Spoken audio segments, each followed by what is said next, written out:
Welcome to the Vision by Protiviti interview. I'm Joe Kornik, Editor-in-Chief of Vision by Protiviti, our global content resource looking to the future to examine the big themes that will impact the C-suite and executive boardrooms worldwide. Today, we're exploring the metaverse, and I'm excited to be joined by Dexter Thillien, the lead technology and telecoms analyst at the Economist Intelligent Unit, to discuss the metaverse and its impact on global business, including some key findings of research the EIU conducted on the topic. The EIU is the Research and Analysis Division of the Economist Group, providing actionable insights and helping to identify opportunities, trends, and risks for business leaders in a complex global environment. Dexter, thank you so much for joining me today. Great to be here. Dexter, you specialize not just in the metaverse, of course, but in sort of a unique space, the intersection between technology, strategy, industry, and geopolitics even. Now, the metaverse means a lot of different things to a lot of different people, and we can certainly talk about some of those other definitions, or Web 3.0, or XR, AI, 5G, blockchain. But let's start narrow if we could. And how do you and how does the EIU define the metaverse, and sort of where do you see it fitting into that strategic space going forward? So we actually have a pretty broad definition of the metaverse. We kind of define it as being an online immersive world leveraging extended reality, which can be augmented or virtual reality. It will also be using a lot of different technologies. So we're talking artificial intelligence, we're talking cloud computing, we're talking edge computing, digital twins, the most advanced form of connectivity, such as 5G and fiber, and even crypto-based technology if we start to talk about Web3. So we're kind of looking into it as a way of kind of a new paradigm in terms of what it is in terms of technology, new ways of doing things, kind of being far more online, new ways of using the internet. So it's kind of a very, very big, and it's also something that's going to be used, as you mentioned, not just for consumer, but also for enterprise, and obviously policymaker will look into it as well with greater scrutiny than they might have done in terms of other technology in the past. So it's a big paradigm, potentially a very, very big shift. And this is why we're looking into it, even though it's still a fairly niche technology right now. Right, right. And I know the EIU has recently published some research, right, on the metaverse about its potential impact or investment, usage, and how it differs from some of those other technologies, for instance, Web 3.0. What were some of those takeaways and key findings from that research that you could share with us? Yeah, so the metaverse is one of our main key themes for 2023. So we released our Industry in 2023 white paper, which we have a part on telecoms and technology. And we're going to see that on the main key theme alongside AI and semiconductors, as well as consolidation in the overall telecom sector. As I said before, we don't expect it to become a mass market technology in 2023, but we do expect investment to continue to flow. What we highlight for 2023 is kind of the move towards greater standardization. There's been the Metaverse Standards Forum, so that's kind of a very big important development there. Potential use cases on the enterprise side, and obviously as well the difference between the Metaverse and Web3. While we're seeing the overlap, they're distinct concepts. Web3 is obviously based on decentralization and diffuse ownership around different users, and this can happen outside the metaverse, and we've seen it with finance and also DeFi, so decentralized finance. Whereas the metaverse can be centralized potentially, and we can also have different types of metaverses possible. So we're trying to highlight the differences because sometimes they tend to be confused by a fair amount of people. I'm just curious. I know that research is a little more near focused. When do you see, like, vision? We like to look 2030 and beyond, or even a decade out, which is difficult to do with something like the metaverse. Do you have a time frame on when you think that the metaverse will be sort of a big game changer for businesses? I mean, how far out do you think we need to look for something like that to happen? I think it's going to be during the decade if it becomes a major kind of technology or a major new paradigm. I think for me, it's important maybe to look back in terms of where we see the metaverse fitting in terms of the overall evolution of technology and the internet. So if you think of the PC era, late 90s, early 2000, we had dial-up broadband and for kind of a broadband connection. This created a boom as well as a bust, and kind of a lot of different application and companies coming to the fore. So Amazon, Google, and Facebook were created during that first era. The second era was probably smartphone and mobile connectivity. So in the 2010s, 4G, 5G coming in and led to the creation of kind of apps that we're using every day, Uber, Instagram.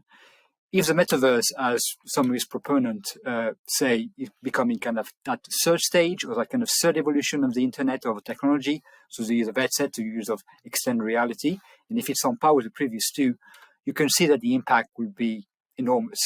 And what we're seeing right now, which I think is very important, that a lot of companies are investing quite a lot because nobody really wants to miss out. Nobody wants to be kind of left behind, even though it might take a bit of time. It might not happen in 2023, even in 2024 and 2025, probably towards the latter part of the decade. Nobody wants to miss out. So Sure. And you mentioned, those conversations. I'm sure they're happening in corner offices right now, in C-suites and at the board level, about, sort of steps they should be taking. So what is your advice to business leaders? So what should they be doing right now to prepare for that inevitable future? I mean, I think overall business leaders should be ready to use technology and apply digital transformation solution. I think we've seen since COVID, so since 2020, it has become a matter of when, not if. And I'm very biased because I'm a tech analyst, but when not if digital transformation will happen and needs to occur, because eventually every company will become a tech company. I think the metaverse is one of the way business leaders can transform the company, both internally and externally. But I think it's important not to maybe look at the metaverse as kind of a new shiny technology to be using or try to be kind of ahead of the competition, but to understand why they want to use a metaverse. To think of outcomes as opposed to technology. In my view, a successful digital transformation process, and you can have the metaverse as part of it, is about knowing what you want to achieve as a business, as opposed to using a specific technology. So if you want to use a metaverse for a specific goal, and it's a critical goal for your business, start looking into it, see how you can apply, see you can apply it for your technology, for your company internally with your employees, so you can apply it externally with your client. But if it's just using the metaverse to put out a press release saying company X is using a metaverse, look at how advanced we are, but there's no kind of plan behind it, that's probably going to end up in failure. So knowing what you want to do, the right outcome, and looking at what the metaverse can do, that's the way for me, for businesses to think of the technology right now. Yeah, that's interesting. And I think that's one of the big questions around the metaverse is how will it be used? How will it be utilized? I mean, who will be the winners and losers? So when it comes to how businesses will use the metaverse, and again, we can look a decade out or more, however long you think, before it really becomes a game changer for business. What do you envision? Yeah, so if we're seeing the metaverse, as I mentioned, that kind of third pathway of the internet, or the third new way of doing the internet, you can see the implementation are going to be huge. So there's a lot of example. Maybe you can split it between kind of consumer metaverse, enterprise metaverse, and industrial metaverse. So consumer, or you buy and sell, or you attract new clients, especially younger demographic, which are probably going to be using kind of virtual reality or that type of reality a bit more. Social interaction, any types of event and entertainment you can think of. Gaming is obviously a big one. In terms of enterprise, it's about collaboration, training and education within the company, very, very important. And in terms of industrial, kind of maybe operational improvement and kind of development. So maybe a few examples just to see the thing we're saying. In terms of education, we're seeing kind of a fair amount of different schools or different university looking at augmented reality, virtual reality as a new way to teach different topics. That kind of leads into training. We're seeing kind of using virtuality for ongoing training and development. So in healthcare, you learn to do a specific surgery using a virtual reality headset. You can do it for travel, you can do it for defense, manufacturing, anything you can think of. Digital twins, which is a kind of a virtual replica of a digital asset. Again, multiple application in many, many sectors. We're seeing increasingly ads in metaverse real estate happening. So this is obviously to highlight new product and services to a new range of different users. So the younger demographic targeting there. And maybe a couple of company-specific example of what company have been saying they're looking in terms of the metaverse. So Accor, which is a big hotel chain, headquartered in France, they're looking at the metaverse as a way to be able to visit a hotel before you go, visit a specific room, looking what's around the hotel and all the different amenities. So kind of a new ways of doing things, but much more virtual, much more immersive, as opposed to, reading them on the screen or seeing them in the video. And you also have Disney. So Disney, it's has a big streaming service with hundreds of millions of users. It also has parks, which also has tens of, even maybe hundreds of millions of visitors coming. Kind of the metaverse can be the bridge between the two. So people that can't visit the park physically, they might be able to visit the park virtually, at least for certain amenities there. So there's a lot of different ways. And because it's very, very new, I'm sure I'm going to miss a lot of them. And again, if you go back maybe 10 years in terms of what we're doing with the smartphone now, what we saw we would be doing with the smartphone 10 years ago, an awful lot of things that we couldn't even think of could happen. So if it does become that mass market technology, that kind of new paradigm in terms of the internet, there's going to be an awful lot across the board, internal, external, consumer, enterprise, industrial, a lot of new ways of doing things going forward. So it could be a very, very big change for an awful lot of companies, and companies will need to know what to do, and will need to implement those changes as well. Sure, and the possibilities seem endless. And I'm going to ask you about that in just 1 minute. That's going to be my last question. But my second to last question is about skepticism, because there is quite a bit of skepticism about the metaverse out there. So I was curious to get your opinion on that. Is it warranted? And, what are some of the potential pitfalls of the metaverse? And are there things we should be worried about, or things that we should be, pumping the brakes on a little bit about the metaverse in terms of whether it's cyber or some other potential pitfalls? Yes, I mean, I think it's right to be skeptical. I prefer to call it realistic in terms of potential issues of any technology, because nothing is ever perfect and always positive. I think for the metaverse, I probably can highlight 4 different ones, which I think worth looking at. The first one is hype. So very often in the tech world, we tend to overhype new technology, saying it's going to change the world, and sometimes it never actually does, or sometimes it actually takes a bit longer than expected. There's a famous quote which says that we tend to overestimate the effect of technology in the short run and don't underestimate it in the long run. So, for instance, if you look at blockchain, I've been hearing about blockchain for the past 10 years. 10 years ago, it was going to be that huge new thing that everybody was going to use.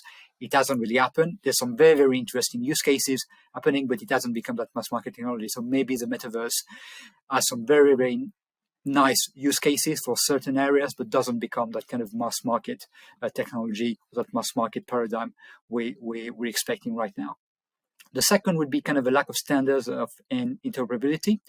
So if you want to be an early adopter, and if you use a standard that's going to become very obsolete very quickly, that's an issue, because you're investing into something that basically stops existing very, very quickly. And you could also have potentially the creation of multiple metaverses that could hinder demand and uptake if you have systems which are way too different, not standardized, not working with each other. And that kind of leads to a third point, which is regulation. Regulation, because technology is not geopolitical and strategic. So if you talk of geopolitics, lack of standards, if you have different standards between different countries, that's kind of an issue. But also strategic, policymakers, politicians, regulators are scrutinizing the tech sector even more. So issues relating to ethics, to the competitive landscape, to content, will, in my view, be looked at much more closely than they were in the past. So that's something to look into as we develop the technology. And I think probably a fourth one, you mentioned cybersecurity is always going to be an issue with any kind of technology going forward. But I think a final one I want to add is sustainability. Climate change is kind of the issue of the day. And if you're talking about the mass market metaverse, it's likely to be using far more data and far more energy. And that could potentially lead to a backlash if the use cases aren't made in terms of the positivity of these use cases. Is it a bit frivolous? People will say, why are we spending so much energy and so much data to do that when climate change is an issue? So for me, those are the things to kind of look into and to make sure as we develop a metaverse that those issues are being resolved and sought after. So Dexter, last question for me, like I mentioned, is about a future world. So if you could take me to 2035, let's say, and there's been a lot of projections and forecasts about what the metaverse could be, its economic impact or the type of jobs or whatnot. I'm just curious as to your overall thoughts. If you could take us to 2035 and tell us what kind of world will we be living in terms of the metaverse and its impact on our daily lives and specifically our businesses going forward. So I think if the metaverse becomes what we expect it to be, we're more likely to be living far more virtually than we are right now. In terms of, that doesn't mean 24/7. I don't think we're going to the world where we're going to have a headset anytime we're awake during the day. I think that's going to be probably a bit weird and probably going to come far later. I think, again, it's important maybe to look at the past and try to understand what the future might look like. So I mentioned those 3 stages earlier, and I want to focus maybe on the second one in terms of the mobile revolution in 2010s. So we got the first iPhone in 2007. The first 4G network became available around 2010.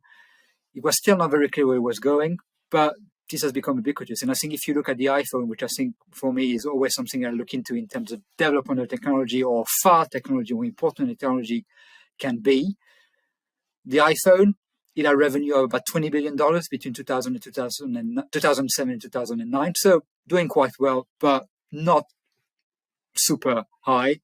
30 billion in 2010, starting to develop with 4G, 60 billion in 2011, 85 billion in 2012. And now we're talking about 200 billion in 2022. So this is probably the best case scenario for the metaverse. There's a drive towards that goal, but this is kind of the best case scenario, that we're kind of going into a world like the same way that the iPhone or smartphone had become ubiquitous, then the metaverse and having augmented glasses or a headset that you're using at home or at work to do meetings, and etc., or to do training or to learn new things, or even to watch content. Instead of watching Netflix on the screen, you watch Netflix on a headset. This is kind of the best case scenario in terms of where the metaverse is. So living in a far more virtual world, far more opportunities to do things, far more kind of 3D as opposed to 2D. So this is where we're going. And if you look at the iPhone, which is kind of the best case scenario, again, we've seen the growth going from 20 billion in the first 3 years to 200 billion a year in just over 15 years, which is not that big a period of time. So this could potentially happen with the metaverse if everything falls into place. Thanks, Dexter. So game changer or niche product? For me, I think it's probably more likely to be a game changer than a niche product, because everybody is looking into it. Everybody's looking to invest into it. There's clearly demand in terms of, I guess, the first version of the metaverse happening in terms of gaming, which are very successful, especially with younger demographic, and it's going to be the one driving it in 10, 15 years' time. The people who are, 10, who are teenagers now are going to be the consumer of tomorrow within that timeline, and they're going to be used of doing those living in terms of the virtual world that maybe people from my generation, which were born with smartphones. So I do think probably more likely to be a game changer, because a lot of investment, a lot of potential demand, and companies are going to want to try to either retain their strengths and retain their position in the market, or some new ones are going to try to become the new big companies or the new big tech companies from the 2020s and 2030s. So I would say game changer. Thanks for those insights, Dexter, and of course the insights from the Economist Intelligence Unit. Always great to hear your thoughts on the metaverse. And thank you for watching the Vision by Protiviti interview. For Dexter Thillien, I'm Joe Kornik. We'll see you next time.